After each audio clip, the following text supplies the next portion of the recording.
Assalamualaikum warahmatullahi wabarakatuh. Nama saya Aldi Adam Yunats, NIM 4132012054, mata kuliah bahan bakar dan teknik pembakaran, kelas reguler 2 Universitas Mercu Buana, Kampus Maruya. Dosen Andi Firdaus Sudarma, STMOE.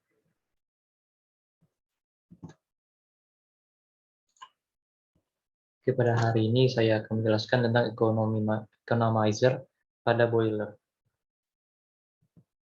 Yang pertama, langsung saja kita pada pembahasan pengertiannya dari economizer.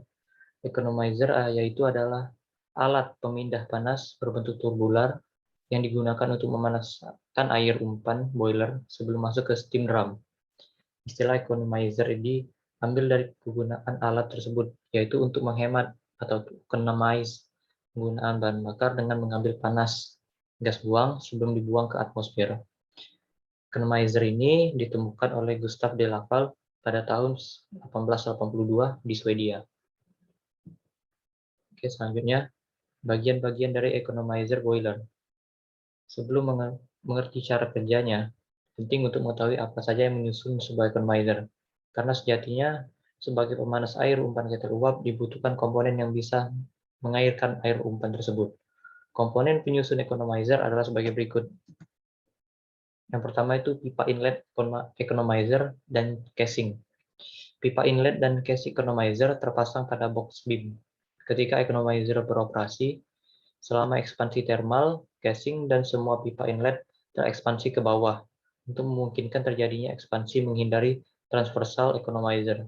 Kekokohan dan kemampuan mengantarkan yang harus dimiliki box steam level dan last economizer level, yaitu pada pipa inlet dan exhaust damper dihubungkan dengan sambungan ekspansi yang memungkinkan terjadinya ekspansi thermal vertikal dan longitudinal pada keseluruhan pipa-pipa economizer. Ini merupakan gambar dari pipa inlet dan casing economizer. Yang kedua itu ada bagian komponennya filter udara yang digunakan untuk menyaring debu-debu dan arang sisa gas buang pada ketel uap yang berterbangan yang keluar dari cerobong agar tidak terjadi pencemaran udara. Itu ada gambarnya. Yang ketiga adalah katup blowdown. Katup blowdown adalah pembuangan sejumlah boiler water dengan maksud untuk menjaga tingkat maksimum dari padatan terlalu dan terhadap pada tingkatan yang diinginkan. Yang keempat itu economizer outlet. Sebagai outlet, air feed water keluar dari economizer menuju steam drum. Selanjutnya itu downcomer. Empat buah pipa besar yang mengalirkan air dari steam drum menuju ke wall tube. Itu merupakan gambar dari downcomer. Dan selanjutnya itu tube atau riser. Pipa-pipa pada economizer yang mengalirkan air umpan ketel uap dari feed pump menuju ke steam drum ketel uap. Dan selanjutnya itu safety valve. Sebuah katup pengaman adalah katup yang bertindak sebagai gagal atau aman, fail safe. Contoh katup pengaman adalah katup pelepasan tekanan atau PRV yang secara otomatis melepaskan zat dari boiler bejana tekanan atau sistem yang penting ketika terjadinya preset. Yaitu seperti gambar safety valve economizer. Dan kita masuk ke dalam cara kerja dari economizer. Pertama itu aliran air pada economizer. Aliran air pengisi pada boiler berasal dari boiler feed pump dan melewati economizer sebelum menuju boiler drum atau boiler steam drum. Di economizer, temperatur air mengisi boiler pada sisi keluar akan lebih tinggi daripada temperatur air masuk pada sisi masuk. Hal ini terjadi karena temperatur antara air pengisi boiler yang terdapat dalam pipa-pipa economizer lebih rendah dari temperatur gas buang boiler yang berada di bagian luar pipa-pipa economizer. Sehingga akan terjadi perpindahan panas dari gas buang pembakaran air pengisi boiler. Temperatur gas buang akan turun setelah melewati economizer dan sebaliknya. Temperatur air pengisi boiler drum akan meningkat setelah melewati economizer. Temperatur air yang masuk ke dalam economizer itu akan bergantung dari temperatur air dari diurite tank, dan HPH atau high pressure heater.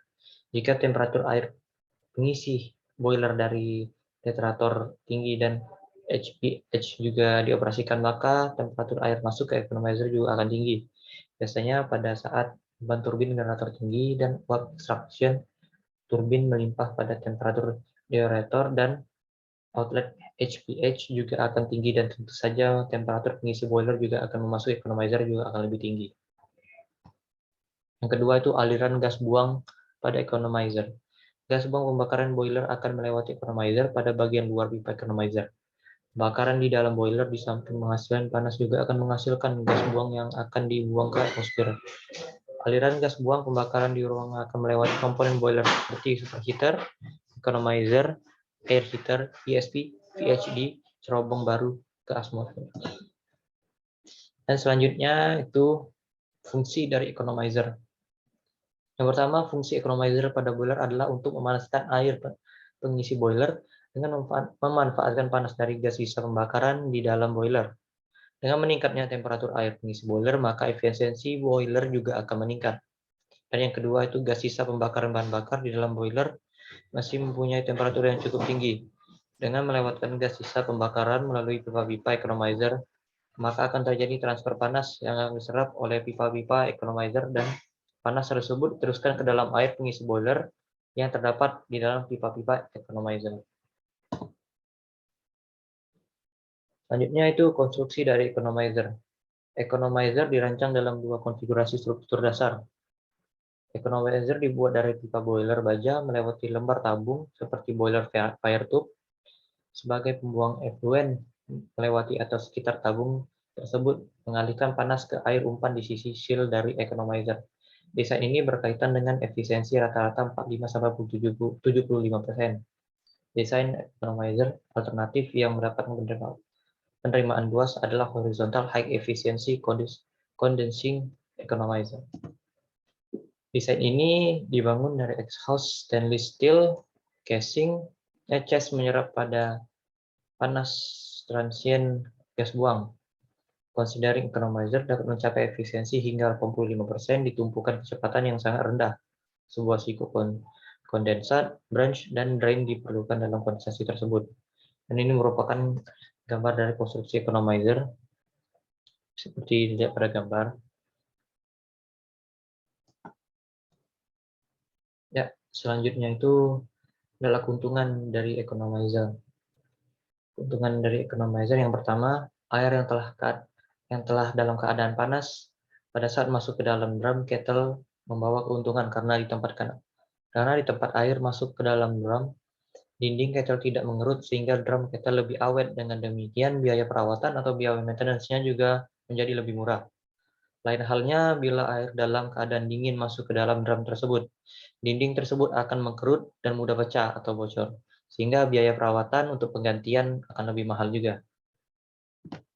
Yang kedua, keuntungan dari economizer dengan memanfaatkan gas asap yang masih mempunyai temperatur yang sangat tinggi tersebut untuk memanaskan air sebelum masuk ke dalam drum kettle, berarti akan memperbesar efisiensi dari kettle uap, karena dapat memperkecil kerugian panas yang diderita oleh kettle uap.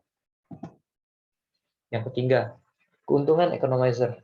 Dengan air yang telah keadaan panas masuk ke dalam drum kettle tersebut, untuk menguapkan di dalam tungku hanya sedikit saja dibutuhkan panas, sehingga dengan demikian untuk menguapkan air di dalam tungku hanya sedikit dibutuhkan bahan bakar, sehingga pemakaian bahan bakarnya juga lebih hemat, atau dengan kata lain biaya operasinya jauh lebih ekonomis.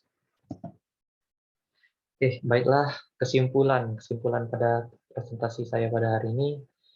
Dengan demikian, economizer sangat penting dalam menunjang kerja kettle uap gas asap setelah meninggalkan superheater konveksi atau pemanas lanjut ulang atau steam reheater. Temperaturnya masih cukup tinggi, yaitu sekitar 50 derajat Celcius, sehingga akan merupakan kerugian panas yang besar bila gas asap tersebut langsung dibuang lewat corong. Economizer sebagai salah satu komponen kettle uap, komponen atau fungsinya yang cukup penting dalam meningkatkan efisiensi kettle uap semakin bagus, kondisi economizer akan semakin meningkat pula efisiensi dari kettle uap tersebut. Oke, baiklah, sebelum saya mengakhiri presentasi saya pada hari ini, saya memiliki video untuk lebih memperjelas dari presentasi saya pada hari ini.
Oke, dengan berakhirnya video tadi, berakhir juga presentasi saya pada kali ini.